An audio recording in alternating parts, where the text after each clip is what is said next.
O sol queimava como uma fornalha aberta sobre as pedras poeirentas da estrada. O ar tremia em ondas invisíveis, e cada passo arrastado dos prisioneiros parecia um grito silencioso de dor.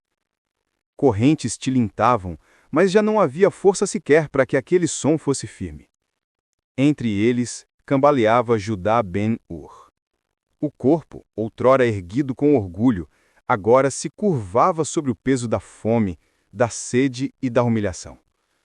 Seus lábios estavam rachados, secos como areia.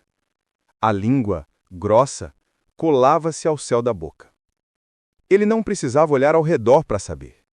A morte o seguia de perto, esperando apenas um tropeço final. A marcha rumo ao deserto era um suplício sem piedade. Guardas romanos observavam com indiferença, como se a dor humana fosse apenas parte da rotina. O pó erguido pelos passos dos condenados entrava nos olhos, nos pulmões, queimava por dentro. Ben-Ur, já sem forças, caiu de joelhos. O mundo girava. Ele tentou se erguer, mas seu corpo não respondeu. Os romanos zombaram, chicotes ergueram-se no ar, prontos para empurrá-lo adiante. Ele não resistiria. Sua garganta queimava como se brasas vivas a consumissem. Foi então que, em meio à multidão de curiosos e transeuntes que assistiam àquele cortejo de desgraçados, uma figura se moveu. Ninguém a notou de imediato, mas os olhos de Ben-Ur, embaçados pela febre e pelo sol, encontraram aquele rosto. Era um homem simples, roupas gastas, mas havia nele algo que não se podia descrever. Não era riqueza, não era poder militar, era algo maior, invisível, porém palpável. Esse homem se aproximou, desafiando o olhar dos soldados. Carregava em suas mãos um vaso de água fresca. Não havia hesitação em seus gestos. Aproximou-se de Ben-Ur como quem se aproxima de um irmão caído. Curvou-se ao lado dele, apoiou sua cabeça com suavidade e levou o vaso à sua boca. A primeira gota de água tocou os lábios ressecados de Ben-Ur como se fosse vida líquida. Ele a bebeu com um sofreguidão, mas não era apenas o frescor que o revivia, era a sensação de que naquele instante alguém via sua dor, alguém se importava. Sua alma, esmagada pela injustiça e pelo ódio, encontrou um alívio que não vinha apenas da água, mas do olhar daquele homem. E que olhar era aquele? Ben-Ur nunca havia sentido algo igual. Não era a piedade distante, nem a compaixão superficial de quem oferece esmola. Era um olhar profundo, que penetrava até as feridas da alma. Um olhar que dizia: eu sei a sua dor, eu carrego a sua dor, e ela não será em vão. Os soldados se aproximaram furiosos. Um deles ergueu o chicote contra o homem que ousava desafiar a ordem. Mas antes que o golpe descesse, o soldado congelou. O olhar daquele homem simples o deteve. Não houve palavra, não houve ameaça, apenas um silêncio que pesava mais do que a fúria de um exército. E o chicote caiu inerte, sem força, como se o próprio soldado tivesse esquecido sua raiva. Ben-Ur, agora de pé, apoiado pela vida que lhe fora devolvida, virou-se para encarar aquele que o socorrera. Queria falar, agradecer, perguntar quem era, mas as palavras não saíam. Seu coração pulsava em descompasso, tomado por uma emoção que ele nunca havia experimentado. Não era apenas gratidão, era como se tivesse tocado, ainda que por um instante, algo eterno. Os guardas o empurraram de volta à fila.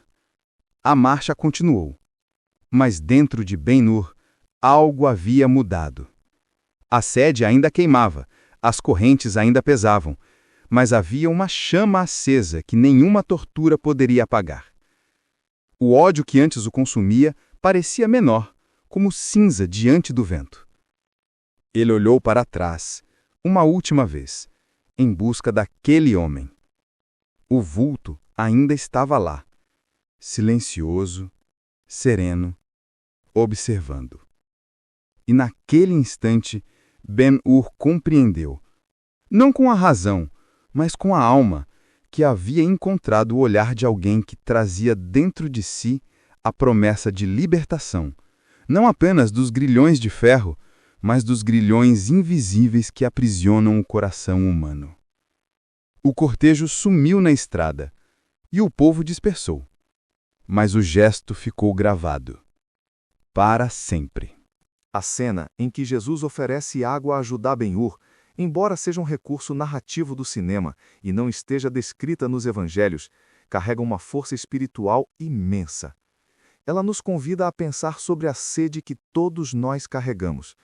Não apenas a sede física, que Ben-Hur sentia naquele momento de sofrimento, mas a sede da alma, a carência de sentido, de esperança e de amor que em algum ponto da vida cada ser humano experimenta.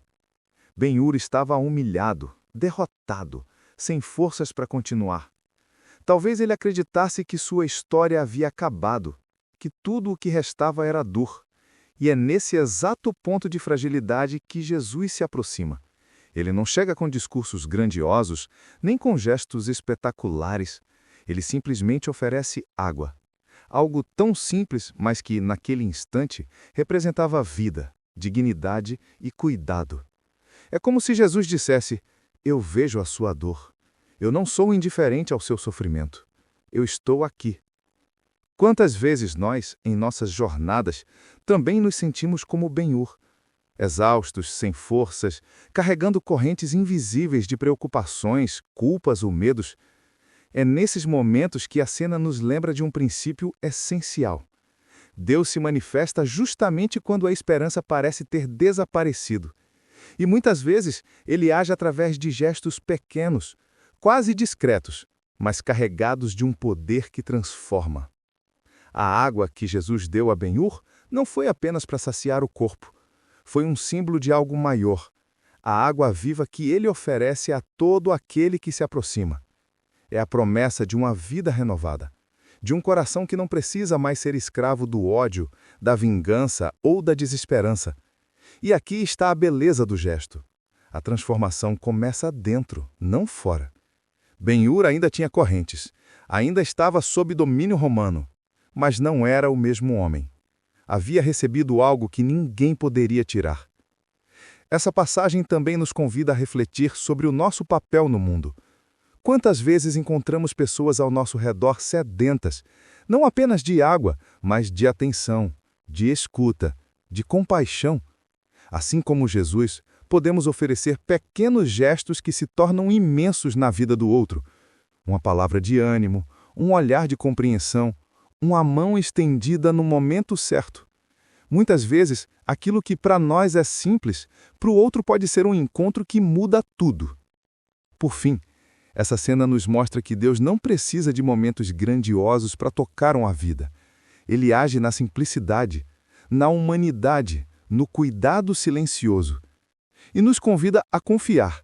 Por mais pesadas que sejam nossas correntes, por mais árido que seja o caminho, sempre haverá uma fonte de água viva pronta para nos renovar. Basta abrir o coração e receber.